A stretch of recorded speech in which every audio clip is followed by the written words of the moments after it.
ନିଶାଗଡ଼ିଆ ବାଳିକା ଉଚ୍ଚ ବିଦ୍ୟାଳୟରେ ବାର୍ଷିକ କ୍ରୀଡ଼ା ଉତ୍ସବ।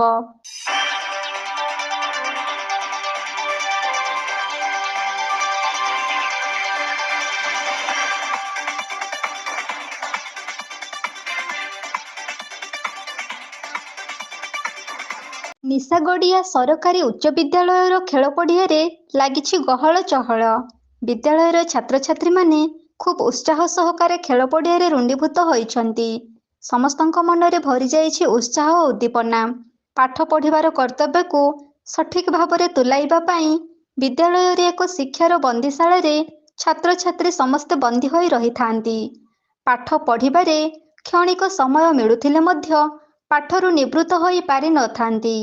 କିନ୍ତୁ ଆଜି ସମସ୍ତଙ୍କ ହୃଦୟରେ ଭରିଯାଇଛି ଉତ୍କଣ୍ଠା ଓ ଉଦ୍ଦୀପନା। କାରଣ ବିଦ୍ୟାଳୟରେ ଅପେକ୍ଷା କରି ରହିଥିବା ଖେଳ ପଡ଼ିଆ ଆଜି ସମସ୍ତ ଛାତ୍ରଛାତ୍ରୀଙ୍କୁ ଶୁଭେଚ୍ଛା ଜଣାଇ ନିଜ ପାଖକୁ ନିମନ୍ତ୍ରଣ କରିଛି।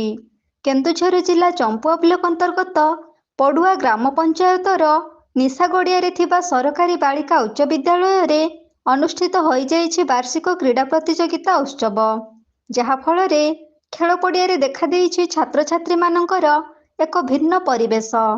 ଖାଲି ଖାଲି ଲାଗୁଥିବା ଖେଳ ପଡ଼ିଆରେ ସୃଷ୍ଟି ହେଉଛି ଏକ ଜନସମୁଦ୍ରର ଆକର୍ଷଣୀୟ ପରିବେଶ।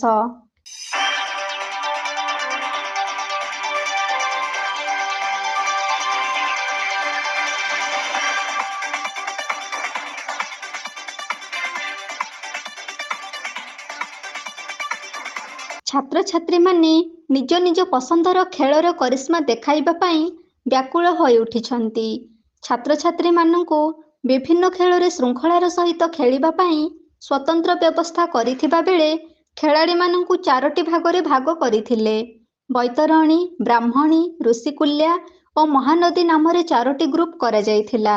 ସେହି 4ଟି ଗ୍ରୁପ୍ରେ 100, 200 ଏବଂ 400 ମିଟର ଦୌଡ଼ ସହିତ ମ୍ୟୁଜିକ୍ ଚେୟାର, ଲମ୍ବ ଡିଆଁ, ଉଚ୍ଚ ଡିଆଁ, ଡିସ୍କସ୍ ଥ୍ରୋ, ଜାଭଲିନ୍ ଥ୍ରୋ, ପୁଚି ଖେଳ ଏବଂ ଭଲିବଲ୍ ଭଳି ଆକର୍ଷଣୀୟ ଖେଳ ସ୍ଥାନ ପାଇଥିଲା। ଛାତ୍ରଛାତ୍ରୀମାନେ ଖୁବ୍ ଉତ୍ସାହ ସହକାରେ ନିଜ ନିଜ ମନପସନ୍ଦର ଖେଳରେ ଭାଗ ନେଇ ଗ୍ରୁପ୍ରେ ସାମିଲ ହୋଇଥିଲେ। ଖେଳ ଶିକ୍ଷକଙ୍କ ନିର୍ଦ୍ଦେଶରେ ଖୁବ୍ ଶୃଙ୍ଖଳାର ସହିତ ଖେଳକୁଦ କରାଯାଇଥିଲା। ଆଉ ଛାତ୍ରଛାତ୍ରୀମାନେ ମଧ୍ୟ ଖୁବ୍ ଉତ୍ସାହ ସହକାରେ ନିଜ ମନପସନ୍ଦର ଖେଳରେ ଭାଗ ନେଇ ଖୁବ୍ ଆନନ୍ଦ ଉପଭୋଗ କରିଥିଲେ। ସବୁଠାରୁ ଆକର୍ଷଣର କେନ୍ଦ୍ରବିନ୍ଦୁ ପାଲଟିଥିଲା ଝିଅମାନଙ୍କ ପୁଚି ଖେଳ। ପୁଚି ଖେଳରେ ଝିଅମାନେ ଯେତିକି ଆନନ୍ଦ ପାଉଥିଲେ ତାଠାରୁ ଅଧିକ ଆନନ୍ଦ ଉପଭୋଗ କରୁଥିଲେ ଦେଖୁଥିବା ଦର୍ଶକ।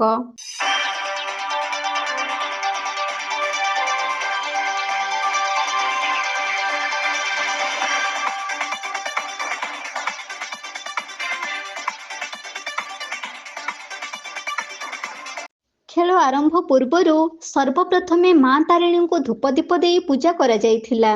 ଏହି ବାର୍ଷିକ କ୍ରୀଡ଼ା ପ୍ରତିଯୋଗିତାରେ ମୁଖ୍ୟ ଅତିଥି ଭାବେ ଚମ୍ପୁଆ ଉପଖଣ୍ଡର ଅତିରିକ୍ତ ଜିଲ୍ଲା ମଙ୍ଗଳ ଅଧିକାରୀ ଶ୍ରୀଯୁକ୍ତ ଅକ୍ଷୟ କୁମାର ପିଙ୍ଗୁଆ ଯୋଗ ଦେଇ କ୍ରୀଡ଼ା ପ୍ରତିଯୋଗିତାକୁ ଉତ୍ସାହିତ କରିଥିଲେ।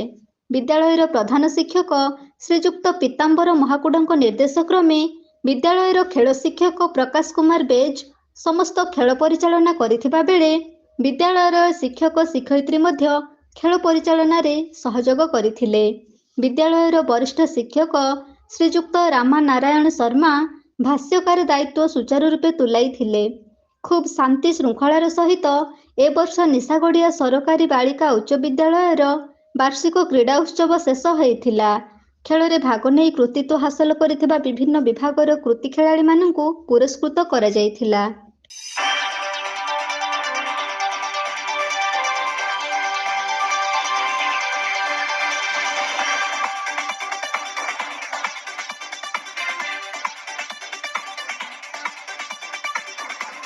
ଚମ୍ପୁଆରୁ ଦୀପକ କୁମାର ନାୟକଙ୍କ ରିପୋର୍ଟ, এবি ନ୍ୟୁଜ୍।